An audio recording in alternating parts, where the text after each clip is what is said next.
Uma boa tarde a todos. É uma satisfação muito grande estar aqui novamente no encontro da Associação Médico Espírita do Rio Grande do Sul. E nessa oportunidade nós vamos dedicar um pouco do nosso tempo nessa primeira palestra. Temos 2 encontros hoje à tarde, para refletirmos um pouco em torno desse tema da depressão e falta de sentido existencial, a noite escura da alma. A depressão tem sido um dos temas dentro da área médica e da psicologia dos mais importantes nos últimos anos. A depressão sempre existiu, mas ela ganhou contornos na atualidade de uma importância mais relevante, porque parece que ao constatarmos que ela está sendo mais identificada, mais percebida, também pelo número ampliado de pessoas que nós temos, número de pessoas no planeta e vários outros fatores que estão relacionados, temos a impressão de que ela também aumentou. Mas, afinal de contas, o que nós chamamos de depressão? Porque, sob o termo depressão, muitas pessoas, e mesmo profissionais da área da saúde, descrevem fenômenos que muitas vezes não são os mesmos quadros que uma pessoa pensa e que outra está falando.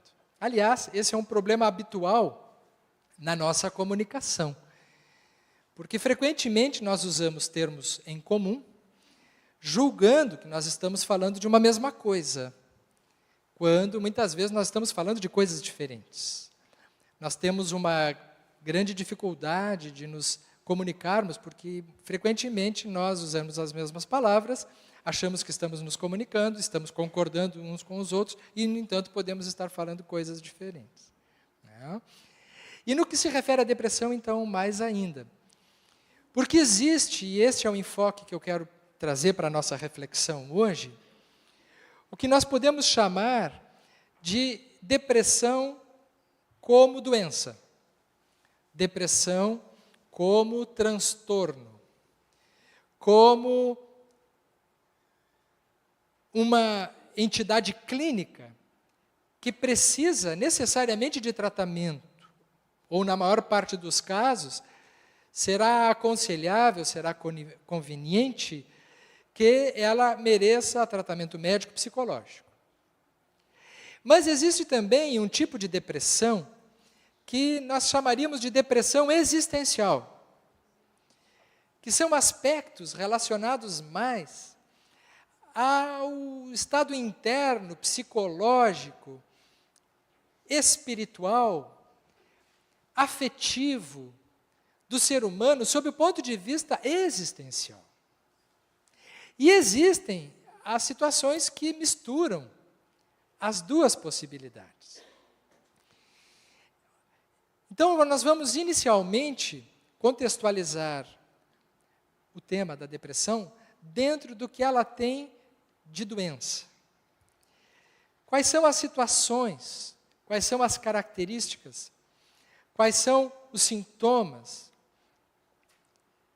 que fatores estão envolvidos no que é uma depressão psiquiátrica, do que nós estamos falando sob o ponto de vista de transtorno depressivo, que também merece, dentro da classificação internacional das doenças e nos manuais de tratamento psiquiátrico, também várias classificações, porque não existe uma depressão só, existem vários tipos de depressão. E dentro do capítulo, ou dos capítulos dos transtornos de humor, nós também encontraremos o que nós chamamos do transtorno bipolar, que apresenta uma das possibilidades, o espectro depressivo. Na palestra de hoje, nós não vamos nos detalhar em diferenciar a depressão do transtorno bipolar. mas precisamos citar para situar a questão e mostrar que não é um assunto só. São vários temas, são vários contextos que nós precisamos diferenciar.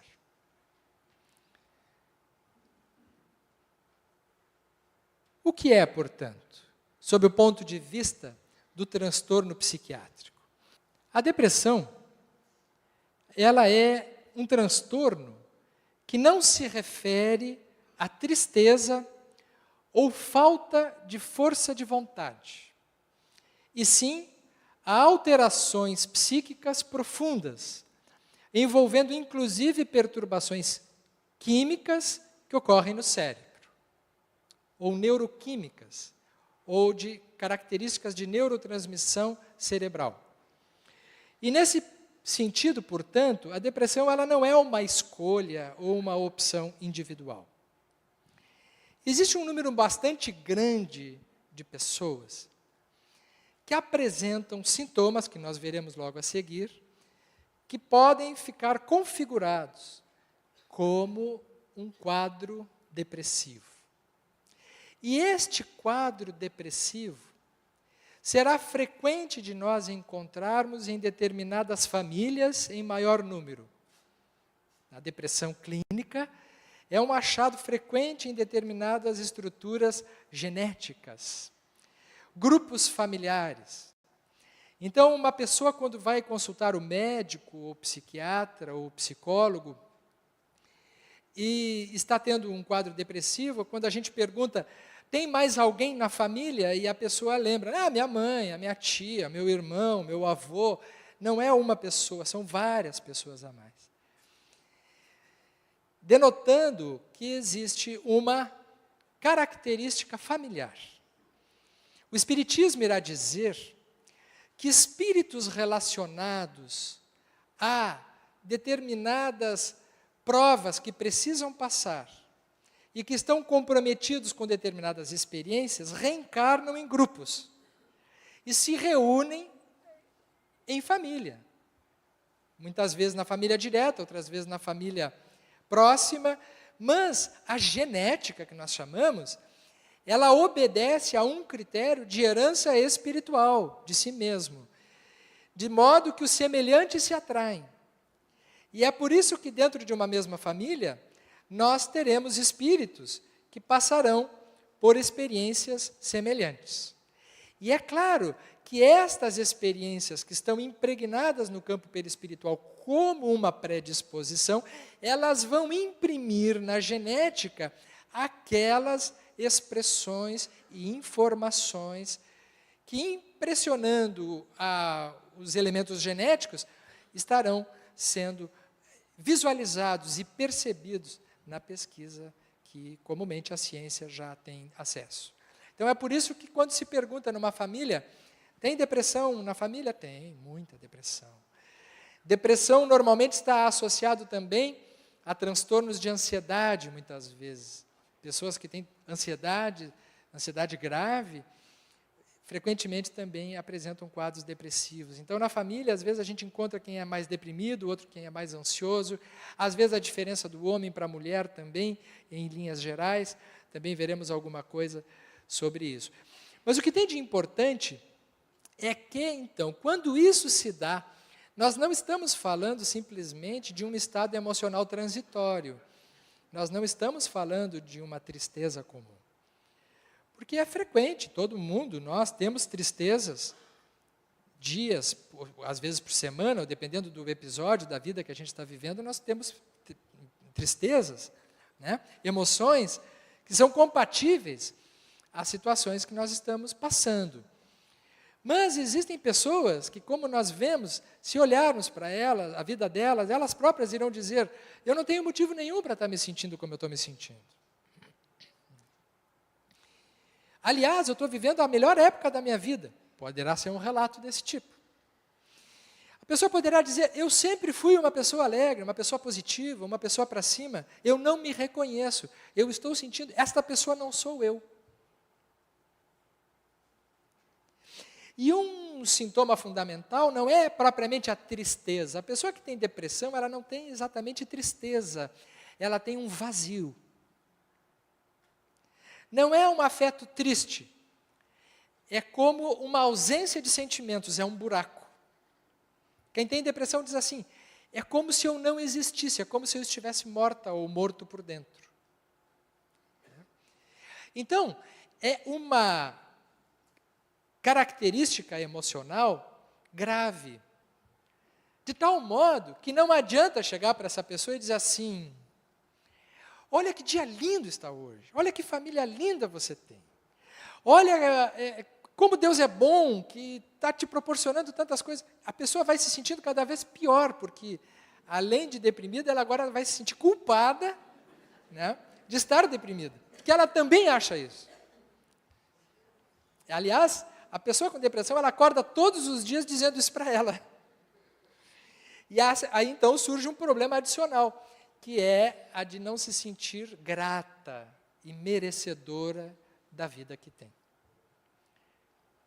Então não adianta dizer para a pessoa que ela tem que ter força de vontade, tem que ter força. Outro dia uma pessoa me disse assim, mas Sérgio, a pessoa tem que ter atitude. Sim, tem que ter atitude, mas se a gente chegar para uma pessoa com uma perna quebrada e dizer assim, tem que ter atitude. Firma esse pé no chão, tem fé em Deus, fé forte, que vai sair caminhando. O que vai acontecer com essa pessoa? Vai agravar a lesão, né? Porque ela vai colocar no chão uma estrutura que está quebrada. E isso vai gerar um acidente. Se for depressão mesmo, não adianta mandar a pessoa sair da cama, vai fazer uma viagem. Muita gente assim, vai ver uma coisa diferente, vai ver, quem sabe, é pior. Porque além de ela não aproveitar a viagem, ela vai estragar a viagem dos outros.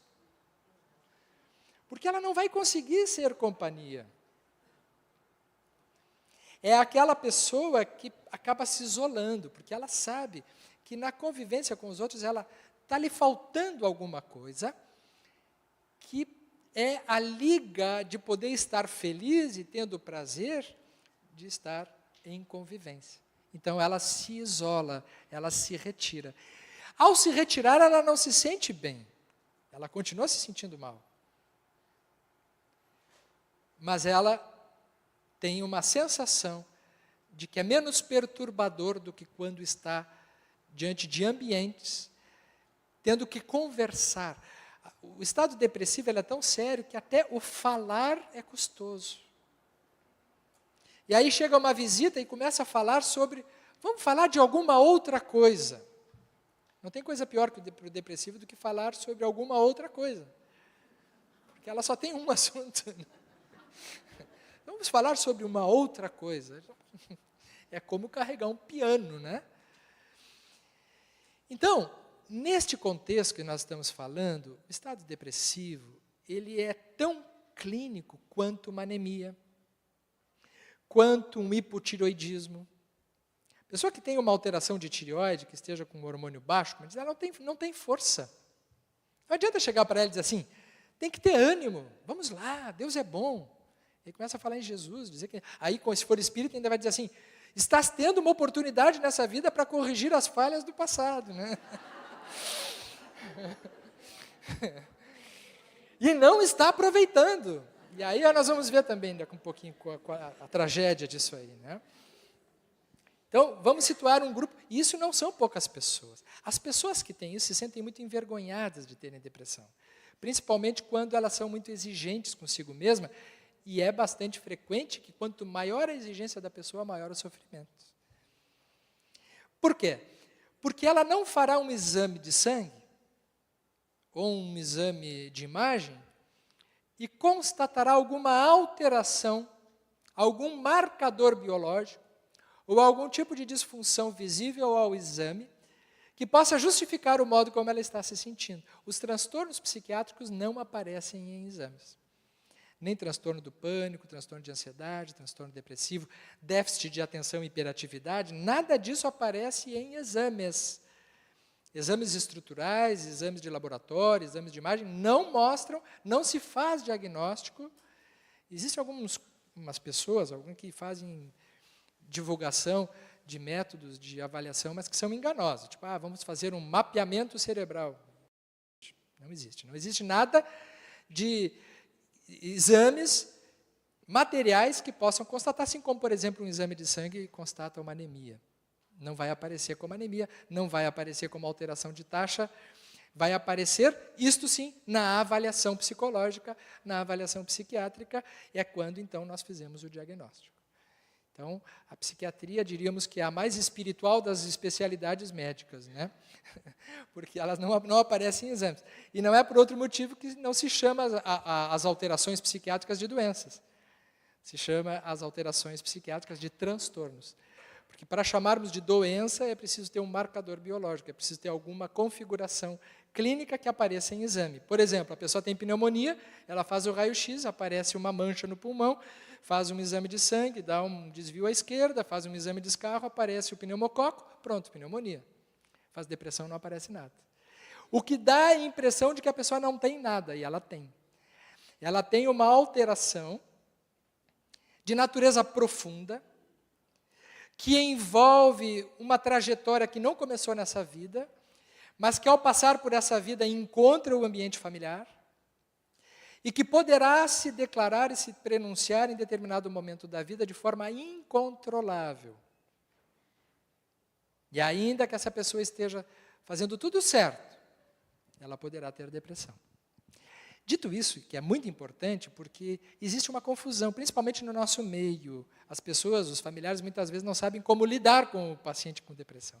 Doutor, eu não sei se eu devo cobrar dele que ele saia ou deixar ele ficar como ele está. Na vigência de um quadro depressivo não adianta cobrar, porque é como nós já exemplificamos antes.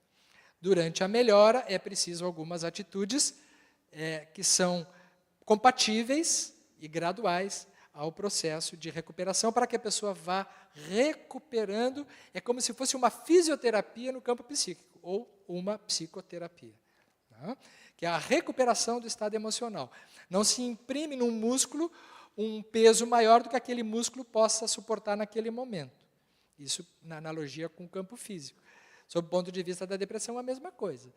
Se o indivíduo ele está apresentando uma alteração grave da sua emocionalidade, naquele momento é preciso que os esforços sejam compatíveis e graduais para a recuperação dela. Mas então vamos ver o que temos mais aqui. Nas próximas 2 décadas, a depressão deverá afetar mais pessoas que o câncer ou as doenças cardíacas, constituindo a maior causa de afastamento do trabalho. E também podemos dizer que a depressão está junto nesses quadros também. Uma pessoa que tem câncer ou uma doença cardíaca, é frequente nós encontrarmos associado o quadro depressivo. É frequente nós encontrarmos um quadro depressivo antes de aparecer o câncer.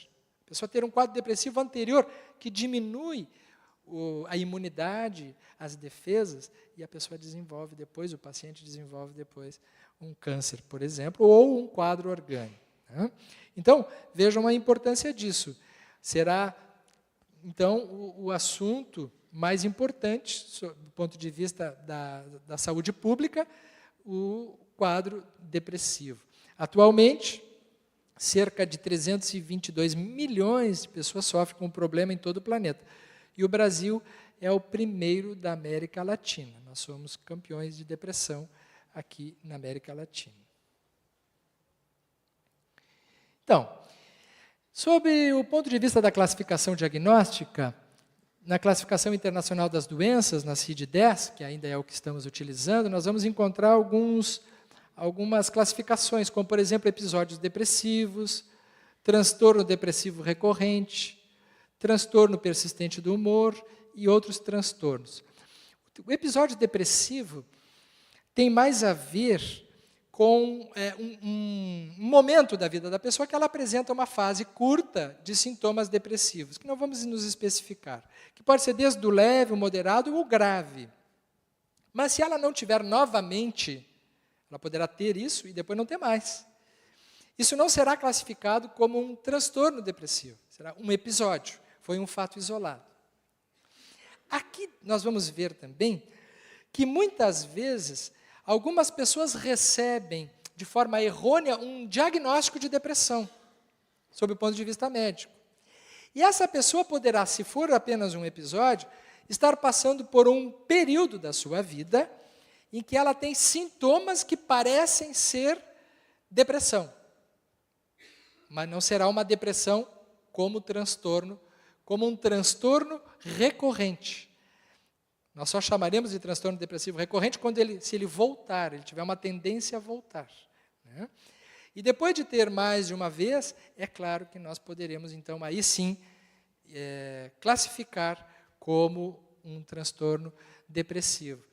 Depois eu vou falar um pouquinho mais sobre esse aqui, que é um transtorno persistente do humor, que é um quadro mais moderado, um transtorno depressivo mais leve, mas nem por isso menos grave, de algumas pessoas que têm isso quase desde a infância ou no início da adolescência e durante a vida toda. Ela tem, como se chama, uma batida para menos, assim. Caracterizado pelo mau humor, pela irritabilidade, pela intolerância, pela impaciência. E, frequentemente, estas pessoas têm um tipo de transtorno depressivo que poderia melhorar muito com o tratamento. Essa é a notícia boa para sábado à tarde, que mesmo aqueles mal-humorados de plantão da vida toda, têm chance de melhorar, inclusive com tratamento. Principalmente os homens. É bastante frequente a distimia em homens, e nós veremos ali que o transtorno depressivo no homem, em geral, poderá apresentar algumas características distintas do transtorno depressivo na mulher. Mas, em linhas gerais, nós encontraremos a depressão com alguns sintomas importantes. O primeiro e mais importante sintoma da depressão é a ausência ou a diminuição do prazer. É o que começa antes. Quando a pessoa chega a consultar com a gente e diz assim, doutor, eu estou deprimido, há quanto tempo? Uns 2 meses para cá eu não consigo fazer nada. Pode saber que essa depressão começou muito antes dos 2 meses. Já está há 1 ano, pelo menos, com um quadro depressivo. Porque se a gente pergunta assim, mas há quanto tempo não tem prazer mais em fazer algumas coisas que gostava? Não, aí já faz muito tempo. O que gostava de fazer? Eu gostava de sair, eu gostava de me divertir, eu gostava de ir ao cinema. Tens ido? Não, há muito tempo já não vou. Deixou de fazer esporte, gostava de sair para dançar. Tinha uma senhora paciente minha que eu já sabia que quando parava de dançar e parava de tomar chimarrão, eu sabia que já estava entrando em depressão. Tinha 2 coisas, assim, quando ela parava de tomar o chimarrão dela e parava de ir no baile dos idosos, que ela gostava muito, eu já estava viúva, porque as mulheres vivem mais que os homens morrem antes, porque somos espíritos mais evoluídos, a gente volta para o plano espiritual em primeiro lugar. As mulheres permanecem por conta da prova e da expiação. Ficam aí. Aí, por conta disso, as mulheres vão para o baile dos idosos. Vocês conhecem? As mulheres, são as viúvas que vão, né? Só tem viúvas. Vocês já ouviram falar em viúvos? É difícil viúvos. Né? Excursão de viúvos para Buenos Aires. Alguém conhece?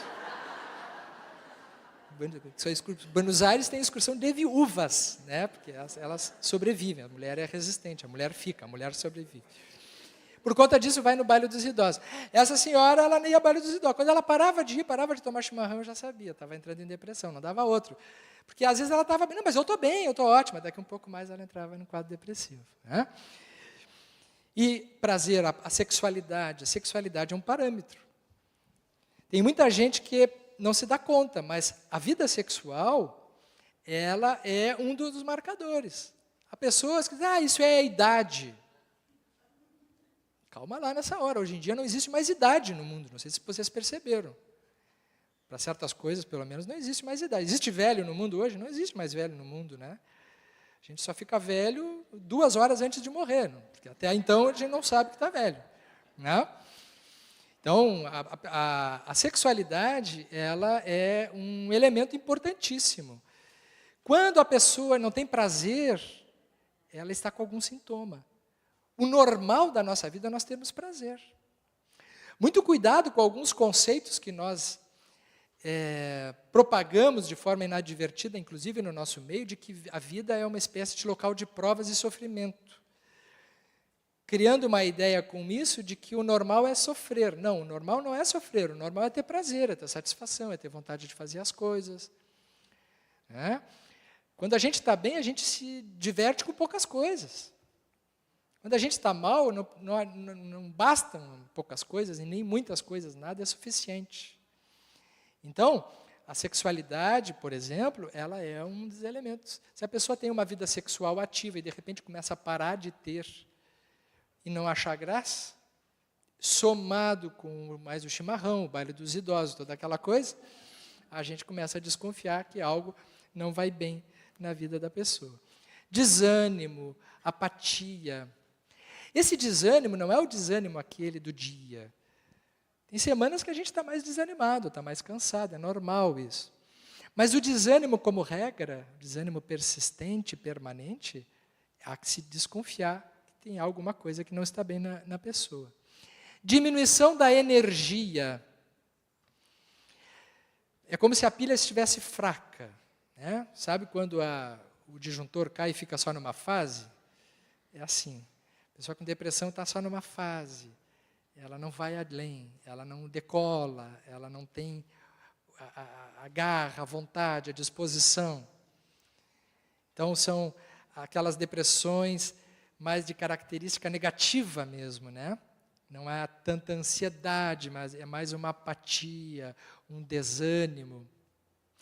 Estes sintomas, eles normalmente estão muito associados também nessas situações a processos obsessivos, que nós vamos ver mais adiante. Espíritos desencarnados se aproveitando deste estado emocional de sintonia inferior, eles vampirizam e eles sugam energia. Isso explica o porquê que as pessoas que estão tratando depressão, que tomam passe, como ou a fluidoterapia ou a reposição energética, elas têm uma recuperação mais efetiva. O passe no centro espírita é uma ferramenta das mais importantes. Né? Vejam só, não é a ferramenta. Ninguém vai melhorar de um estado depressivo só tomando passe. Mas ele é um recurso complementar, né? Terapêutico, fundamental. Porque ele melhorando o estado energético, ele ajuda a modificar o estado de sintonia. Então, realmente, pessoas com depressão precisam receber a bioenergia, né? Estarem em ambientes mais satisfatórios, no ambiente espírita, precisam cuidar os ambientes. Né? Quando nós não cuidamos dos ambientes, nós estamos predispondo, são estados habituais, imagina no mundo que nós vivemos hoje, a facilidade que é nós perdermos energia. Dores no corpo, sintomas físicos, no idoso, que eu disse que não existe mais, mas que a gente encontra depois de uma determinada idade, sintomas depressivos relacionados a sintomas físicos. Então, a pessoa começa a ter dor no corpo. E é muito curioso que, quando a pessoa busca ajuda, ela não suspeita que possa ser uma alteração emocional. Só começa a ficar mais claro que é de fundo emocional quando ela faz vários exames clínicos. Não dá anemia, não dá problemas cardiológicos, não dá problema de reumatismo, não dá problemas neurológicos. E aí o indivíduo ele vai passando de especialidade em especialidade, né? Vai do clínico, o clínico está com dor, manda para o reumato, aí o reumato olha, não tem nada, quem sabe dá uma olhada no neuro, aí vai no neuro, aí depois do neuro diz assim, mas quem sabe essas dores é para algum refluxo, vai no gastro, aí o gastro olha, não acha nada, aí quem sabe vai no geriatra, aí a pessoa já torce a cara um pouco, geriatra, com a minha idade. Outro dia eu atendi uma senhora que estava com 85 anos e ela chegou lá no consultório que ela disse que ela queria se tratar antes de ficar velha. Aí que eu descobri que não existe mais velhice no mundo, né? E ela tinha razão, ela queria se tratar. Acho até que eu já contei aqui uma vez essa história. Então, aí a pessoa vai passando de várias especialidades, até que de repente ele volta para o clínico, quando chega lá no clínico, depois de ter percorrido todas as especialidades, o clínico diz assim, a senhora vai ter que buscar um psiquiatra. Aí é o fim da linha. Aí acabou. Depois do psiquiatra não tem mais nada, né? É a pior das especialidades, porque é quase como uma ofensa a pessoa receber esse tipo de de indicação, vai para o psiquiatra. Só tem uma coisa pior, a senhora tem que ir para o psiquiatra e para o centro espírita. Porque além de louco é perturbado, né? Então aí a sentença é definitiva. Então às vezes a gente recebe uma pessoa e começa a tratar, utiliza um antidepressivo, por exemplo. Que está muito indicado nesses quadros, né? É fundamental uma pessoa utilizar uma medicação nessas situações. E ela começa a melhorar, inclusive, dos sintomas físicos. Há alguns antidepressivos que são bons, inclusive, para esse tipo de sintoma. Estão melhor indicados. Desmascarando um pouco essa ideia preconceituosa que a gente tem de que remédio faz mal. Remédio faz mal para quem não precisa do remédio. Que, aliás, nós vamos falar um pouco sobre isso. Tem muita gente tomando remédio sem precisar. Mas tem muita gente que precisa tomar remédio e não está tomando. Ou tem muita gente que está tomando remédio errado. Tem de tudo. Mas uma medicação bem indicada nesse quadro é fundamental, porque é a maneira como o organismo tem, sob o ponto de vista biológico, de reagir, de recuperar a sua funcionalidade. Então é necessário tomar medicação em muitas situações, sob pena do indivíduo cometer suicídio, se não tomar. Porque o que acontece com a pessoa que vai tendo uma desfuncionalização da sua vida, que vai perdendo o colorido da sua vida, perdendo a graça? Ela começa a ter um sentimento de desvalia, que está aqui, de falta de esperança. Começa a apresentar pensamentos negativos. Não tem como não pensar negativo. E se ela tiver ainda um perfil de autoexigência muito grande, o que é bastante frequente em nós espíritas somos muito, pelo menos no meu achado, na minha experiência, nós espíritas somos muito rigorosos conosco mesmo. E com aqueles que trabalham junto com a gente. Nós vamos ver também um pouquinho sobre isso. Temos o direito de ter certas coisas que os outros têm. Isso é muito perigoso. Essa postura de que nós temos mais recurso que os outros. Que nós temos mais elementos que os outros. Esse é um pensamento perigoso. Ele só é conveniente quando a gente se sente grato à vida para se transformar numa pessoa mais alegre e generosa para si e para os outros. Só se resultar nisso. Porque se resultar em exigência e cobrança, é processo neurótico. É adoecimento. Vai se transformar em mais autoexigência. E é aí que a gente começa a transformar aquilo que deveria ser prazeroso e bom numa tarefa de sacrifício e de sofrimento no nosso meio. E o Espiritismo deixa de ser a doutrina da felicidade para ser a doutrina do resgate. Nós deixamos de ser o consolador que abre portas para a nossa esperança e a nossa felicidade, a nossa alegria, e se transforma na doutrina que explica tudo pela dor, pelo sofrimento, pelo resgate, pelo sacrifício e pela tarefa como missão. Então, muito cuidado com isso, porque nós estamos vivendo um período onde os transtornos emocionais estão muito sujeitos a nos tomarem a qualquer momento, porque nós temos trajetórias espirituais que nos facultam também as nossas mazelas internas. Diminuição da atenção, concentração, da memória. A memória é uma das últimas coisas, e a concentração, que melhoram num quadro depressivo, né? Se a pessoa está tratando uma depressão, você está melhor já está se sentindo bem, mas a memória não voltou. Ah, mas a memória está muito ruim, a memória não melhora. Doutor, tem alguma coisa para a memória? Por quê? Porque esta disfunção cognitiva, ela é de áreas mais profundas do cérebro. Então, estas áreas mais profundas do cérebro, até serem vitalizadas, a circulação voltar a ficar com um equilíbrio satisfatório, demora mais. Então, melhora também, né? Mas demora mais. Inapetência, insônia, vai depender muito do tipo de depressão. Há depressões que dão insônia, há depressões que dão mais vontade de dormir. Vocês agora estão começando a ficar com depressão, porque vocês almoçaram. né? Mas está na hora de acordar, porque a palestra está começando. Inapetência, algumas pessoas têm mais fome, né, comem mais. Tem aqueles que engordam na depressão. E tem os que emagrecem, que perdem a fome. Vai depender muito da característica ansiosa ou não da pessoa, ou do perfil particular de cada um. Alguns quadros mais ligados à ansiedade, a pessoa perde o apetite, para de comer, né? Fica inapetente. Tem muita mulher que diz assim, que a única coisa boa que eu trouxe da depressão foi que eu perdi peso. Pessoas que lutam uma vida inteira para emagrecer e só emagrece quando se deprime. Tem duas situações que emagrece mulher, que é a depressão e separação conjugal, né? Já parou? Quando se separa, vira uma misa, assim, depois, né? Parece que deu certo alguma coisa na vida dela, né? Ficou bem, se curou. Mas é um emagrecimento que não vale a pena. A própria pessoa diz assim, não, mas eu preferia. A depressão é até ruim, é tão ruim, que a pessoa chega a dizer assim, eu preferia estar até mais gordinha. Depois se arrepende de dizer isso.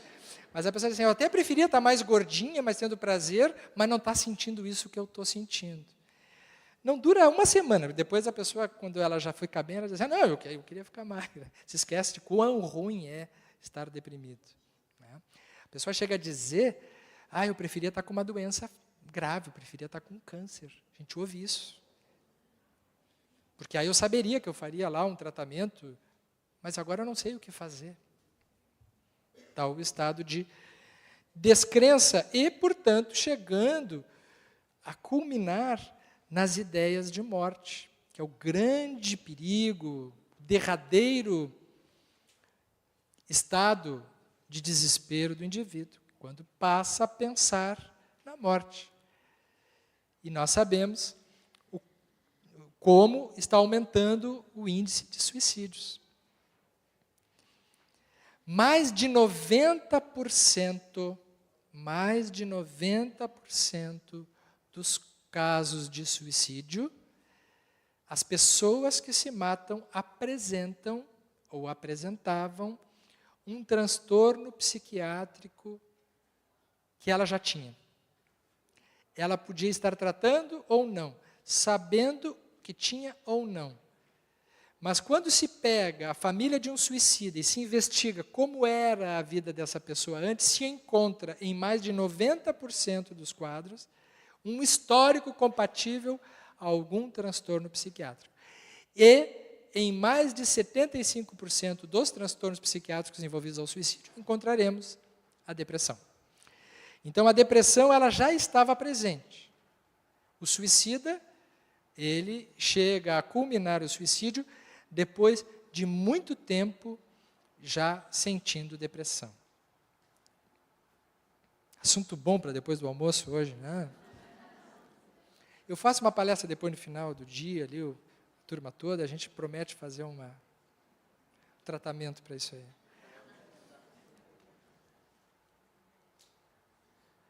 Pois é, paciente falando sobre o pai. Meu velho era um homem simpático e comunicativo, principalmente com as pessoas de fora. Olha só que curioso isso ele dizer, né? Porque é comum a pessoa ter uma distimia, e na distimia o indivíduo ele até consegue, fora do ambiente de intimidade, por um certo estado de acomodação psíquica, se mostrar uma pessoa feliz, mas ela não é. Ela já não está legal, né? Então, em casa, como ele dá a dizer, por longos períodos se tornava muito irritado e mal-humorado. Conhece alguém assim em casa? Quando ele estava assim, tínhamos de andar na ponta dos pés. Todos em casa sentíamos muito medo dele. É frequente no homem ter este tipo de perfil. A mulher, em geral, ela, quando se deprime, ela expressa, ou ela busca ajuda. É por isso que morre menos também, né? Porque vai mais a médico, faz mais tratamento, vai a centro espírita, toma passe, se cuida mais, né? E os homens não. Nós ainda, na nossa cultura, em geral, homens, nós não temos este caminho emocional de expressar, e mais do que expressar, de se dar conta, de perceber-se sofrendo em alguns sofrimentos. Então é comum que o homem, ele, diante de uma tristeza, de uma vontade de chorar, ele se irrite. E ao invés de se entristecer, ele passa a brigar. Na psicoterapia é muito frequente, quando a gente atende um homem, que normalmente é levado à consulta pela sua mulher, né? Não sei se vocês já viram, mas o homem vai na consulta através da mulher. Quando ele é menor, é a mãe que leva, e depois de casado é a mulher que marca a consulta e leva, né?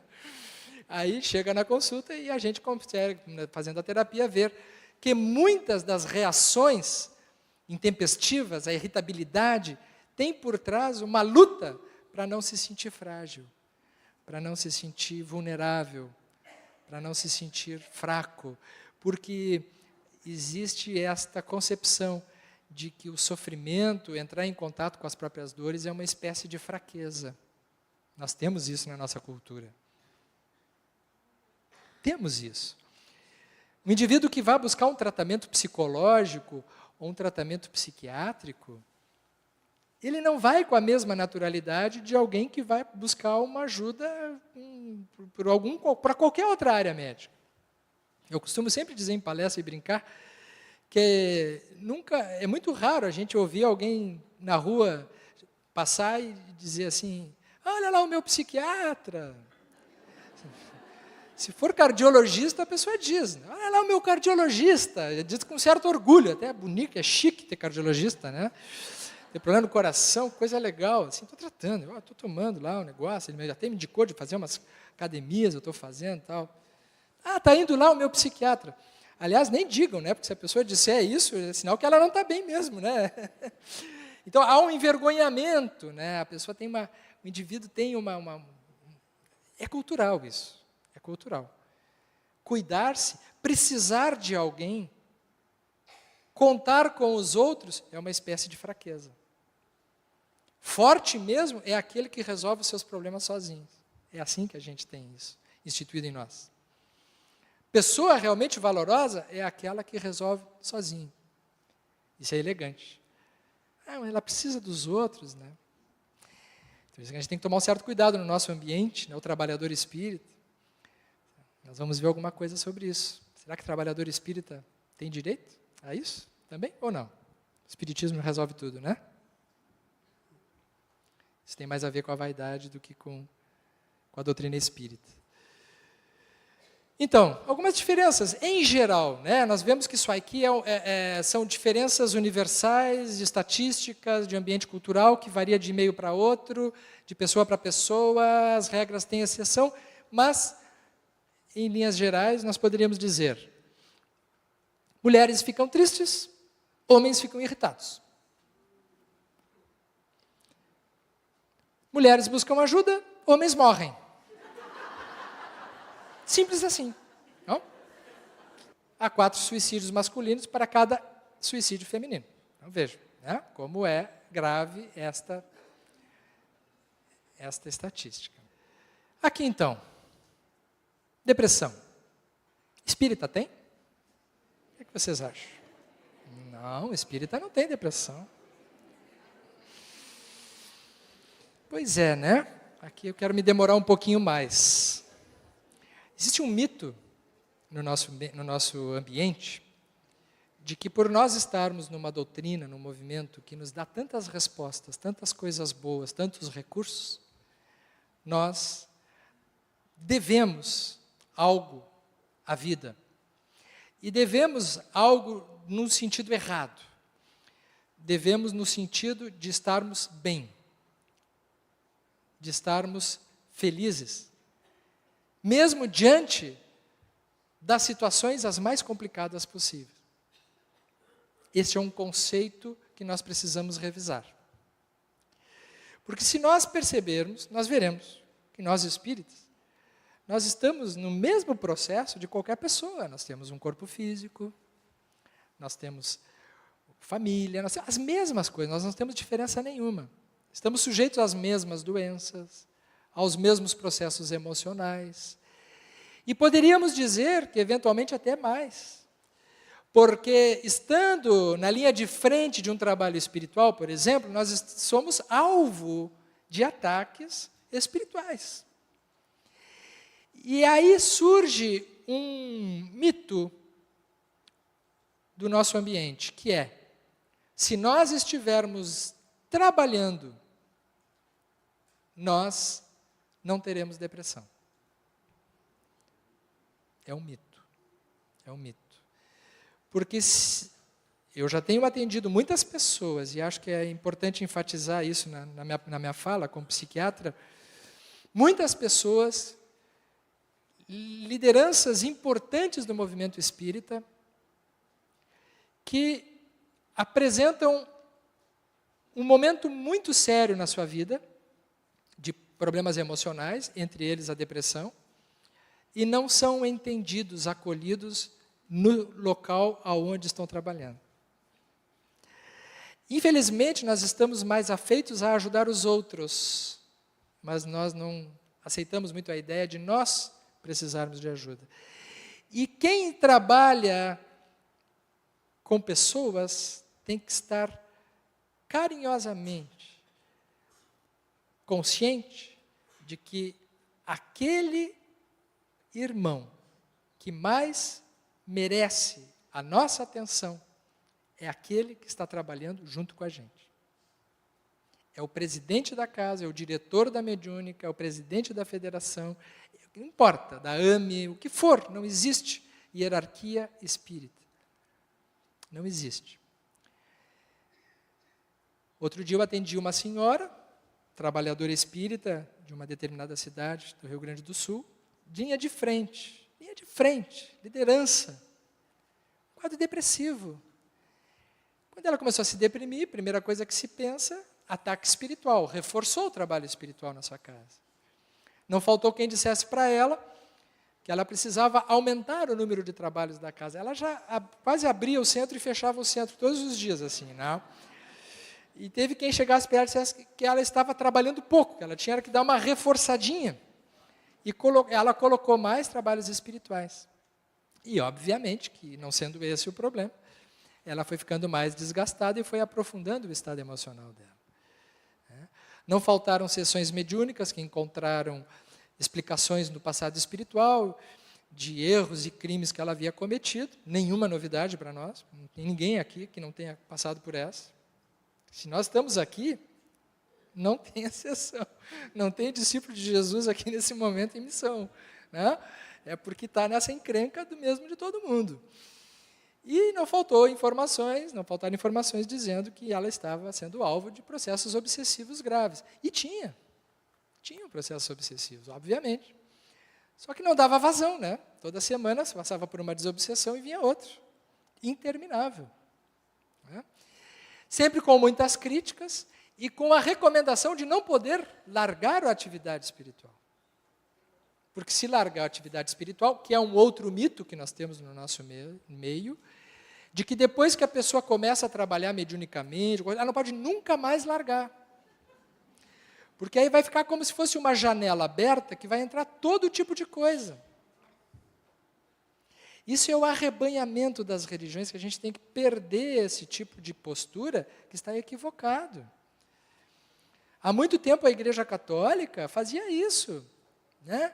A pessoa tinha que batizar, tinha que casar, quando morrer tinha que deixar os bens para a igreja, senão não ia para o céu. Né? Que é um lugar que foi inventado muito mais para, gerando medo, submeter o ser humano. Depois as igrejas evangélicas, né? Com o seu aliciamento de fiéis para que tenha direito à salvação. Os cultos afro-brasileiros, a Umbanda e outros tantos, com os trabalhos, e depois que a pessoa começa a fazer um trabalho, tem que fazer outro, porque senão, se não for obrigação, vai ter uma coisa pior que vai acontecer com ela. Quanta gente fica refém disso aí. E, finalmente, no nosso meio, os trabalhos mediúnicos. Se você entrou numa mediúnica, nunca mais pode sair. Porque senão ela vai ficar com algum tipo de predisposição ao enlouquecimento através de uma obsessão. Então, muito cuidado com esses conceitos que têm mais a ver com o aliciamento emocional, com o equívoco emocional de quem conduz, do que propriamente com uma mensagem doutrinária que é de libertação, que é de liberdade, que é da pessoa poder ter o direito de ir e vir, de circular, Quem disse que a pessoa precisa, para estar bem, exercendo uma mesma atividade o resto da vida? Ela pode circular, ela pode conhecer outros ambientes. O processo de autoconhecimento é um processo dinâmico. E, finalmente, a doutrina espírita é um ambiente que tem que se tornar o mais agradável para que a gente se sinta convidado, com prazer de estar lá, e não como um local de sacrifício e pena para nós corrigirmos as nossas dificuldades. Então, o espírita tem depressão. Agora, nós podemos encaminhar isso de várias maneiras, mas certamente uma delas é fundamental e comum a todas as situações, que é o acolhimento, que é a compreensão, que é nós sermos generosos uns com os outros, que é nós termos escuta uns com os outros, e principalmente consigo mesmo. Quantas vezes nós necessitamos, há períodos na nossa vida que nós necessitamos pedir ajuda, aceitar ajuda. É um ato de humildade e de coragem pedir ajuda. Não estamos falando daquele indivíduo que está sempre pedindo ajuda, não é desse. Né? É do outro, que está ali, junto, na linha de frente de trabalho. Né? Então, espíritas temos depressões. Vamos jogar fora a depressão. E quando não é depressão, né? Há estados emocionais normais tratados como doença psiquiátrica? O que vocês acham? Acho que sim, né? Há uso abusivo de antidepressivos? A medicalização do sofrimento, situações existenciais, lutos, separações? Com certeza. Nós vamos encontrar um sem número de pessoas hoje tomando remédio sem necessidade, pegando receita na portaria do médico e repetindo o remédio há muito tempo. Remédios inapropriados, remédios em dosagens erradas para problemas... Enfim, nós encontraremos muito isso também. É muito mais fácil uma pessoa buscar uma ajuda através de um medicamento e querer resolver tudo tomando um remédio do que procurar encontrar-se a si mesmo e fazer um trabalho de desenvolvimento pessoal. Então, é quando nós temos que perceber que há determinados estados emocionais na nossa vida que fazem parte da existência. E como é que nós vemos a nossa capacidade de flutuação, de recuperação? Através daquilo que a gente faz, das coisas que a gente se envolve, que são capazes de nos resgatarem. Ao contrário daquela senhora que eu falei a vocês, que precisava de tratamento e fez o tratamento e melhorou, uma outra situação de uma outra senhora que trabalhava num centro espírita há muito tempo, tinha uma vida satisfatória e, de repente, ela abandonou o trabalho espiritual. E depois que ela abandonou o trabalho espiritual, ela passou a ter sintomas depressivos. E passou vários anos, mais de uma década, consultando psiquiatras, tomando medicações e nunca melhorou. Até um dia que nos procurou e a gente fez essa avaliação e percebemos que ela teve uma piora da qualidade emocional de vida dela depois que ela abandonou um trabalho espiritual. Vejam como são diferentes as situações uma das outras. E ela retornou à atividade espiritual. E no momento que ela retornou à atividade espiritual, ela começou a se sentir muito melhor. Então, nesse caso, não era uma depressão clínica. Era uma depressão de fundo espiritual. Como é que a gente sabe diferenciar uma da outra? Não tem como diferenciar uma da outra muitas vezes, é só experimentando. Passando pelo atendimento, vendo o que ele faz bem, mas não criando dogmas, não criando verdades absolutas, não criando regras gerais, que é outra coisa que nós temos que cuidar no nosso meio. Às vezes a gente quer uma receita geral que sirva para todo mundo. Não existe, né? Um dia a obsessão será colocada entre as causas patológicas, como é hoje a ação de animais microscópicos, de cuja existência não se suspeitava antes da invenção do microscópio. Não teremos tempo aqui, óbvio, para poder avaliarmos a extensão e a gravidade dos processos obsessivos. Mas precisamos citar que, no meio desta multidão de possibilidades, nós temos os fatos ligados às interferências espirituais, a questão das nossas sintonias. Por isso nós estamos aqui hoje, né, procurando conhecer um pouco melhor, entender esses conceitos e, quem sabe, melhorar as nossas sintonias. Para encerrar, deixo aqui para vocês, abrindo as cortinas, uma sugestão de obra do nosso trabalho último que fizemos, junto com a doutora Irvênia e o Décio e Andoli, o cérebro triuno a serviço do espírito. Na nossa fala final, que faremos hoje, eu pretendo, dentro do assunto evangélico que nós vamos abordar, que é a questão que nos foi dada, percorrermos um pouco desta ideia de que dentro de nós temos várias possibilidades de nos posicionarmos internamente em estados mais satisfatórios. E este livro, que foi feito em um trabalho triuno, uma obra em parceria, ele, que foi lançado pela Associação Médico Espírita do Brasil, é um convite que fazemos para aqueles que gostam de estudar a doutrina espírita mais profundamente, para entendermos esses insondáveis, mas tão intrigantes e instigantes caminhos que vinculam esta relação do físico, do mental, do emocional e do espiritual, que está permanentemente fazendo parte nas nossas vidas. Encerro nesse momento por aqui. Muito obrigado.